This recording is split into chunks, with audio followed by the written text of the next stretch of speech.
In eerste instantie hebben we één naam, die heeft dus een verklaring afgelegd en die noemt nog 4 andere namen. Dus we hebben in totaal nu 5 daders. En het is niet alleen deze vernieling. De school zijn de ruiten van stuk gegooid en is vanmorgen ook bekend. Zulke soorten peteren tussen politie en burgers komen tenij vaker voor. Door de komst van de nationale politie krijgt Friesland op alle 5000 inwoners een weekagent. Dat betekent dat er 40 bij komen.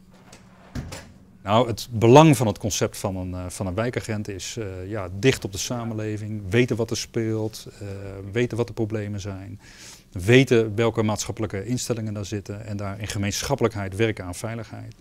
Dat is natuurlijk heel belangrijk aan het concept van wijkagenten. En zoals ik wel eens zeg, de allergrootste uitslaande brand was in het begin nog met een kopje water te blussen. Dat is in feite wat we van een wijkagent verwachten. Ontverliezen hier wie er over teams in Friesland, maar dat zal weer omgebracht worden naar size.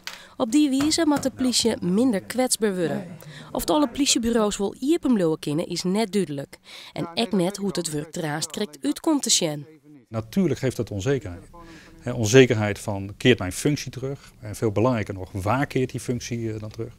Overigens zal het zo zijn dat voor het allergrootste deel van de nationale politie, ook in Noord-Nederland, er niet zo heel veel zal veranderen. Maar er is ook een categorie collega's waar er wel degelijk iets gaat veranderen. En daar kunnen we op dit moment het antwoord nog niet op geven.